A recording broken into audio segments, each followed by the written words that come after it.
prize basket. You've got an oval and a round. Some people like both, but I like the round, so I have 2 rounds. And I'm just gonna kind of mix it up with my hands and then put it into a nice ball and then stick it in here. And then I'm gonna let it sit for a half an hour.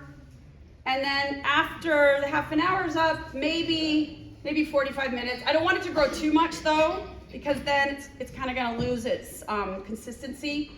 If I have to go to the store or I get interrupted, I can always take this and put it in the fridge. Because as soon as I put it in the fridge, it's gonna stop the process. It's gonna go dormant. So we're gonna talk a little bit about that because people like to travel, so we gotta talk about what to do with it or this when you go out of town. So anyways, from that, then I'm gonna, after half an hour, I'm gonna take, let's just pretend that I've got something in here. I've got these round pieces of parchment paper. Have you guys seen this before? And I get these on Amazon. So, I like Amazon. So I just put it over my dough and flip it over onto my pan. So, yes. Flour that basket or anything? Yes. Thank you. So, yes, you need to flour the basket before you put the dough in there so it doesn't stick. Now, I have the Le Creuset bread making pans. I invested in 2 of them. You don't have to get this brand. You could use a Dutch oven. I started by using that, but my pan was starting to get discolored, and I don't like that. So I didn't want to mess that up, so I invested in these. But like I said, I'm making 2 loaves every day, most weeks. So it's okay. But these can be pricey. So I'm gonna get it off. Let's just pretend I have dough here. I'm gonna get it to come off, and then I've got the dough. Or, now it's the bread, but dough. So from that, I'm gonna then take my little thing here. What is it called? Lamb. Okay. What is it? Lamb. Okay. And you put a razor blade on it. I'm not going to do that right now, but you stick a little razor blade on the end. There's special razor blades for this. And this is how you make your cuts. And you're just going to make whatever design you feel like. So this one here, I did swirls. Can kind of see it a little bit. Sometimes I do stars, like if I'm in the mood. This one here, I did 2 lines down the middle and then some lines on the side. There's books on more art that you can do. But so the other thing is, before I start cutting it, I'll put some flour on it and then just kind of rub it in so it's consistently floured on top. So then when I make the cut, it gives that 2-tone look. So you get kind of fancy with this. Can I ask a question? Yes. Is it just decorative or is it part of the rising and baking and everything? Well, you're right, it's both. As long as you have like one slit down the middle, then that's fine. Okay. That would be for that purpose, but then you can get decorative after that. So, and then I let it bake with the lid on for 20 minutes at a 450 oven. And then after 20 minutes, I just take the lid off and then let it bake the rest of the time. Go ahead, question. Have you ever done open baking? I'm just I have not. Results, me either. Yeah, I've only recently heard about that. Open baking, me too. Yeah, so I do it all the time, and it does not come out as brown as if you use a. Okay. So you do 450 for 20, and then how long after? I do 23 minutes. After. Yeah, in my oven, so play around with the oven because everybody's is different. I have found that 23 minutes is gives me the perfect color on both sides that we like. And that, Again, it's 20 plus 20. yeah, so 20 with it covered, and then 23 with it off. And then, now here's the hard part. You're not supposed to cut into it for like an hour after you bake it, because it's still doing its thing. So That's really hard for this one here.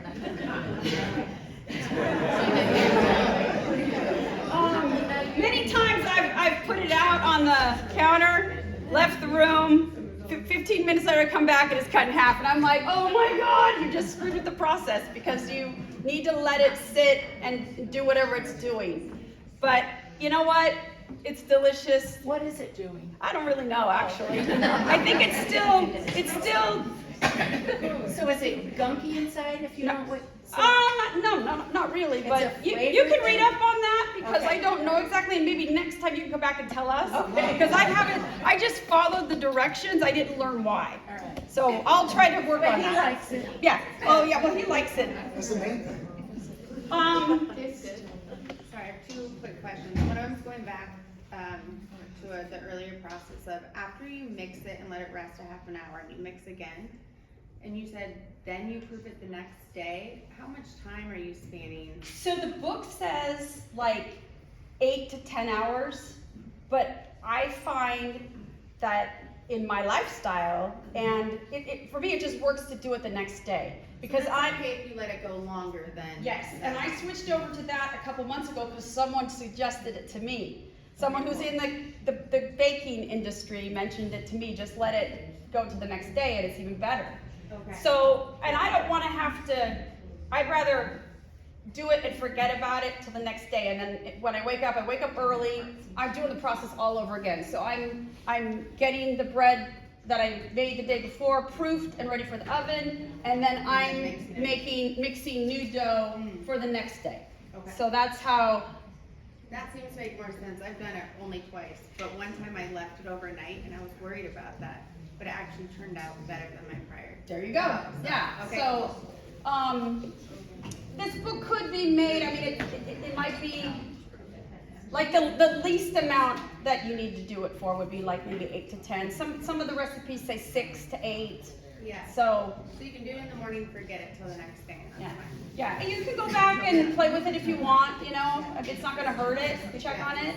Do whatever. So it's sitting out, still rising, Yeah. not in the fridge. Not in the fridge. Okay, so let's talk about that. So, correct, if you're gonna do this, it's not gonna be in the fridge.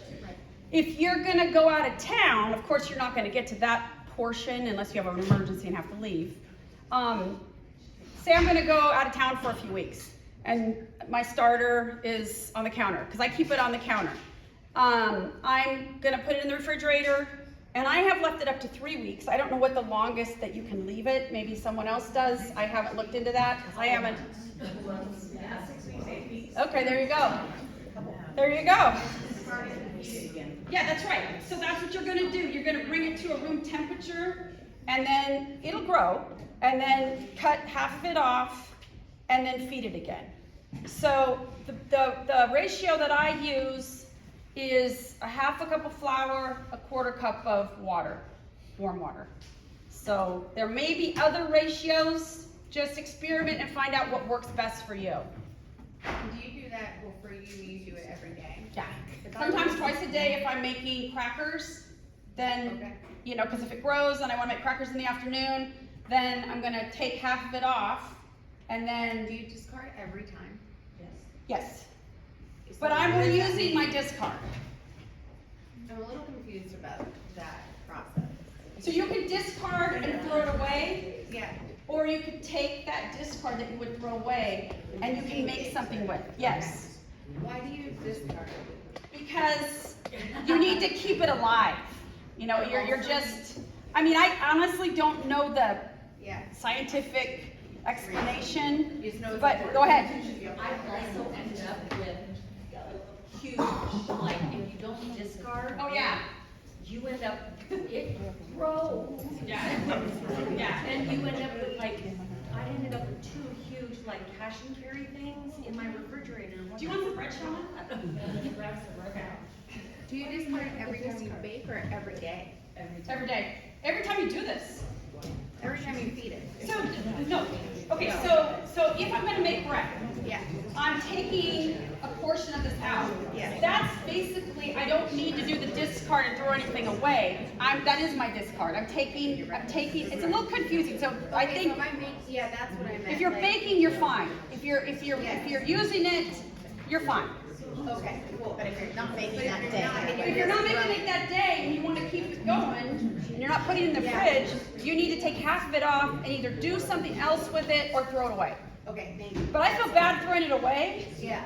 Every day. Every day. Yeah, every day. So that is the biggest challenge. Like I said in the beginning, you see how easy it is to make. The biggest challenge is going to be keeping this alive and not so it goes rotten or anything. Okay? And you'll smell it if it starts to go bad. I mean, and if you watch YouTube videos or Facebook stuff, they point out like what it looks like if it's not good or what's growing on top of it. I've not had that happen because I keep mine going. So these are all babies from my starter that I started back in October of 23. Wow. So I just, over the last few days, have split off stuff to bring to class today. Okay? When you feed it, do you stir in the flour and then you stir it all together and then it grows again? You know what? I'll feed my starter right now so you can see if you want. Do you want to come up here? Okay. Okay, so her question to me was, when I feed it, do I stir it? I left that part out. I do stir it. So what I'm going to do is, somewhere here I have a measuring cup. Oh, maybe I didn't bring the right one. I don't think I brought the right one, and that's okay. Basically what I'm going to do is see how this looks? So I'm going to take a half a cup of flour, add it to this. I don't have the right measuring cups, I can't do it, I'm sorry. And then a quarter cup of water, warm water, and I'm just gonna mix it, and it's just gonna look, you know, kind of like this, maybe a little bit stiffer or looser, depending. So, and all of this too, let me just warn you, when I started this, now you guys are gonna have a head start if you have my starter or someone else's starter. I did my starter myself. So I didn't want to have someone else's starter. I'm kind of a control freak. I like to be able to say that I did it myself. But so I wanted to try it. And I'd say, Joe, how many months? Maybe 2 months. My bread was turning out like a big stone from time to time. Like it could have been a weapon. Yeah, exactly. So it wasn't like this was good overnight. This took practice and getting comfortable with the process, and I wasn't about to give up. I just kept going back to the drawing board and watching a YouTube video, asking the question, why is it like this? You know, where did I screw up? Kind of troubleshooting, and then asking people that I know that do this. So, you know, that's Very cool. yeah. Thank you. Yeah, so like I said, people that want to start now are welcome to take some starter. I have 7 little jars here. And then for those that want to start maybe next week or the week after or whenever, please reach out to me and I will make sure that you get some starter. And I'm happy to be a support to you guys too, because it can be, you know, if you don't know what you're doing, it can be kind of, it's depressing in a sense. You go through all this time, you bake all this bread, and it's like a brick. So then we have to figure out how can we tweak it to make it work for you. Marcy. I can offer a little bit of advice.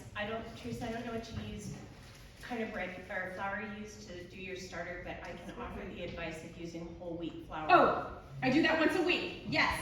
So if you use whole wheat, and I've heard rye too, but I haven't used the rye. Rye works really well if you're gonna bake in a hurry, like all of a sudden you decide, oh my gosh, I wanna bake this weekend. It doesn't matter what kind of bread you're gonna bake, get rye flour to feed your starter, because it will grow like that. Whole wheat, also good. Yes. I mean, the best for daily, but rye, if you're gonna quickly need it to rise. Thank you for bringing this up. So about once a week, I actually do maybe one day I'll do a half and half of like a quarter cup of whole wheat and a quarter cup of the bread flour. And it does spike it up pretty good. So just play around with all this and find out what works best for you. So, my question is, okay, I noticed you're feeding with the bread flour, King Arthur, which can get like pretty expensive. And so I've been feeding with regular, unbleached flour. Is that, do you guys have advice? It works. It works, but the whole wheat is, I just use the whole wheat all the I time. have the whole wheat, I do add whole wheat or rye complications. I mean, honestly, go with whatever works for you. The way that I look at it, Yeah. okay, the sticker price, yeah, it's expensive, but guess what? You were buying bread before that was expensive. So it's kind of like you'll go spend $100 on dinner for yourself, but do it at your own house and get good stuff. I just bought the Costco bread flour. I did, I bought the bread flour, it was so much less expensive. Yeah. And one I bought like 10 of them. So one of those things is a heating pad for rising. Yeah. Like a heating pad on low. Yeah, so then you don't have to heat up your house as much.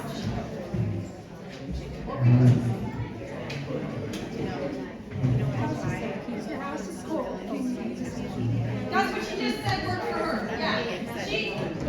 What is your name? Wendy. Wendy was just saying that at her house, she uses a heating pad for her starter, or for her bread making. So maybe she can explain to you how that works. I just keep my house at work. Wait, is that heating pad under? Ask her, I've never done it.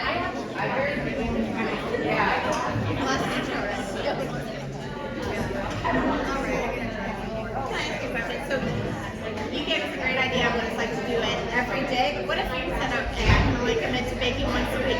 Do you actually put it in the fridge for a couple days, whatever? Hey, you guys, we're trying to have a class up here. So, one conversation, please. So I understand the process of then baking every day, but if you're gonna bake, say once a week, you put it in the fridge until like a day before you're going to Yeah, bake, like a and day, or the night before you're gonna do it, or whatever. Give yourself whatever it's gonna take for it to get to room temperature. Warm it, okay. And then you're gonna take some of it out, and you're gonna feed it, and then it's gonna do its thing. Rise and then you Yeah. can go on it. Okay. Can it be more than 70? I mean, is more than just the room temperature? I mean, what if you, like, lived in Florida or something? I don't know, I've never done it in Florida. I have no idea. That would be, yeah, that would be fun, I'd love to. I would ask that question maybe on the internet. Ask that, because I've only made it here. We go to Palm Springs, I've never made it there. That might affect things. In the summertime, because our summers are getting hotter, I did not notice a difference. So, I don't know. But it might make it grow faster.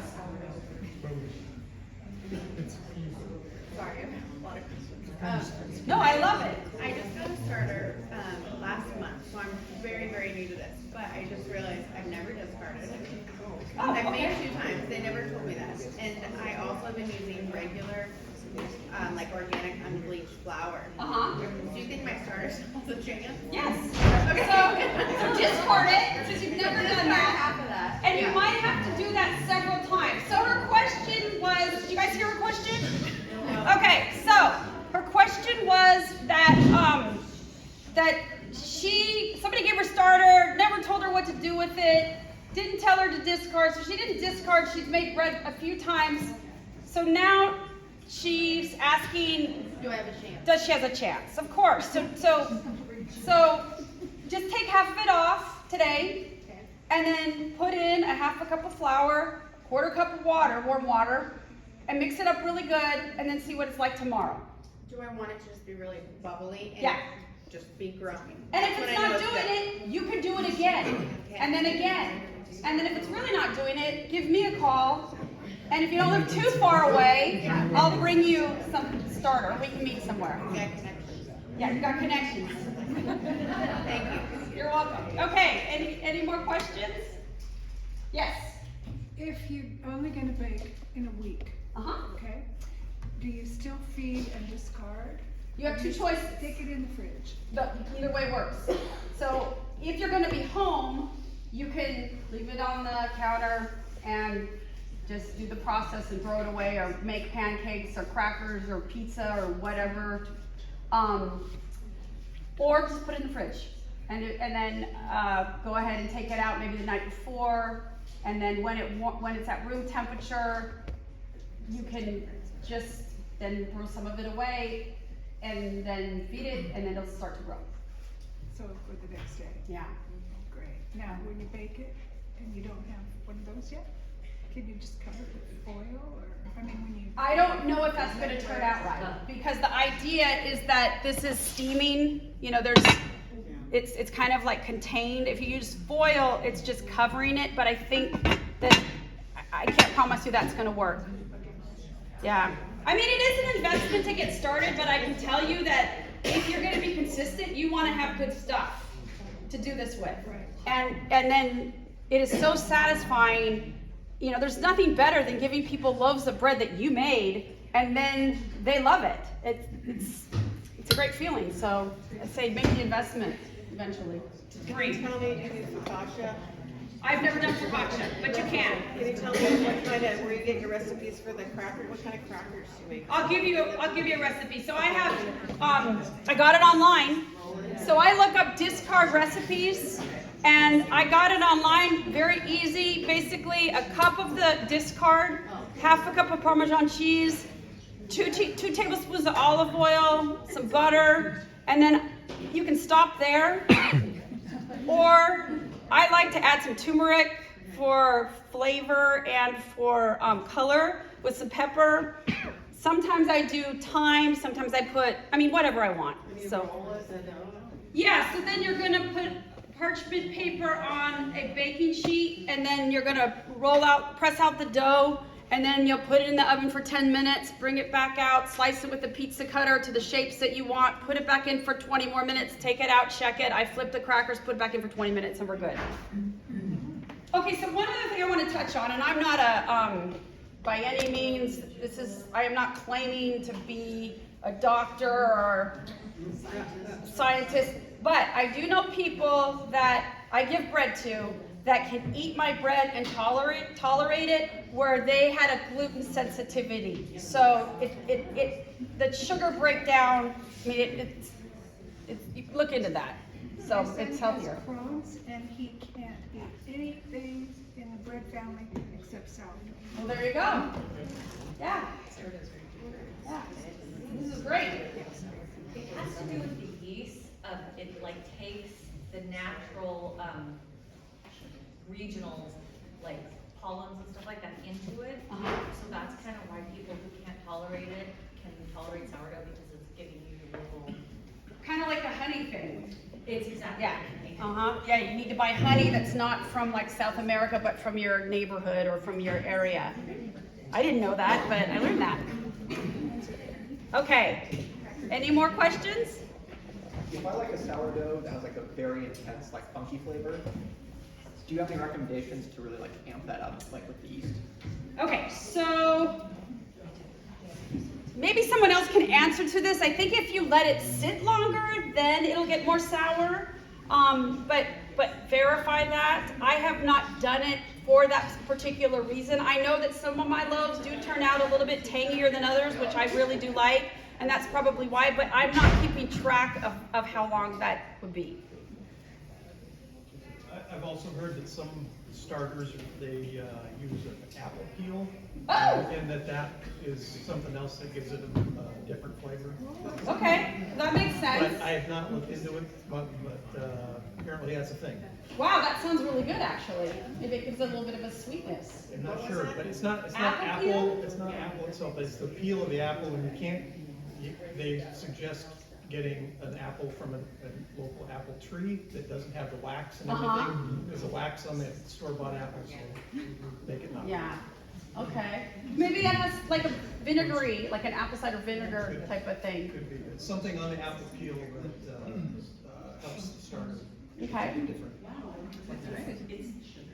Do you have to prep the La Crusette ahead of baking? Like, with a light oil? No. No. No, just put I it- use these, Oh, you use, okay, you keep that in there. yeah, and I get these cut out already. These come from Amazon. Well, you probably can get them somewhere else, but in bulk this way, so I don't have to cut it out myself. So I just pull these out, and then I also have these gift bags so that it looks really professional when I go to someone's house. They actually think I buy it, you know, and give it to them, but I don't. Your bread is nice and tall. How do you keep it from flattening out into a disc? I think it's just, you know, trial and error. I mean, I don't know the reason for that, but I think it's just doing it every day. I don't know. Maybe it's the pan though, like if you had it in a Dutch oven, would it end up more? Oh, if you, cool, it could be, you know, yeah, more yeah, but I think she's, particular? the height, maybe, yeah, I don't know. I think you start to see your dough. I think you start to see your dough once you start to get to know your dough. Yeah. Because it took me like a year to get it remotely, but it's a feeling. that Like if dough. you know if the dough's too watery, it's not gonna turn out right, that's for sure. I mean, I had a throw away yesterday that was a little bit too watery. I just like, forget it, I'm not even gonna work with it. So, you know, it is, this starter is your yeast, basically. So this is what takes the place of traditional yeast. So that might help you in what, you know, how you think about this. It's alive. You can name it. People do that. I have not done that yet, but people do it. Your Dutch oven. Pardon me? Do you preheat your Dutch oven? Do you have it hot first? I have done that. I can do that. A lot of times I don't think about that. The other thing is turning the oven up to 500 and then turning it down to 450. You know, I've not seen a big difference in any of that. Okay. So, Do you do the bottom rack or? no, I don't do the bottom. I do, I want to be as close to the middle as I can, but it's so big that it's somewhere, it's like the second one from the middle down. Yeah. Therese, we are done. I have covered most slides for you. Oh, okay. So, any more questions? Julie. Comment, for people that are having a hard time with the sticker price of the Le Creuset. Yeah, there's other options. Home Goods carries them, it's kind of sporadic. My sister-in-law is really into sourdough and she bought all of her pieces at Home Goods. You kind of have to keep going and checking, but they do get them in and it's a huge discount. Right, I have bought Le Creuset at Home Goods as well, but you can also find a different type of one of these, a different brand than the Le Creuset on Amazon. Amazon Basil has a great cast iron. There you go. There you go. Okay, so I don't think it's been quite a half an hour, but we're gonna check this dough and just see what it looks like. So as you can see, it's changed. See? It's a little bit smoother, sticking together better. And then I just kind of do this to it, and then put it back in, and then cover it, and then that's it. And if I want, I won't revisit it till tomorrow morning when I'm going to proof it and then bake it. So what's proof? Proofing is when you take it out. What did you? I leave it out, yeah, on my counter overnight. Proofing is after it's rested for the long bulk rise, and it doubles. I mean, it gets bigger. Then I take it out and, you know, stretch it, fold it, do whatever to it, and then put it in these and let it sit again for like a half an hour. Lyle. Do you have concerns about overproofing? You know, I've heard of I've done that. some, you know, where it's just that, it's assumed that means it just keeps growing. It keeps growing. Yeah, and at some point it's too far gone Yeah, to really yeah, fit, yeah, right? yeah. That's not happening with you. So that's why if you are going to be in that position, say you get a call and you have to leave, put it in the fridge and it's going to stop the process. The other day, my daughter-in-law actually called me up, and she is doing this now too, because I'm pushing this on my kids, because I wish I would have known about this when my kids were little, because we could have eaten so much healthier. So my kids have kids, I want my grandkids to eat well, so I've set them up with everything they need. And so she calls me because they're out of power. She's like, oh my gosh, I was just ready to put it in the oven. What do I do now? Because I made 2 loaves. They were going in the oven. I said, just, your refrigerator is probably still cold. So just put it in there or put it outside because it's cold. But just, it'll be fine. And so then later on in the evening, the power came back on. She baked them. Everything was fine. Mother-in-law to the rescue. That's where I'm going after this. I'm going to go see my grandkids. Okay. Are we done? Do you guys have any more questions? You can get it done. Okay, so, okay, hold on. 2 things. Who wants some sourdough starter? Okay, come up here. I got 7. What? I'm not done. And then make sure that you fill out. We're going to do the drawing after Michael's done. You raised your hand first, so you come on up here. I'll save this for you.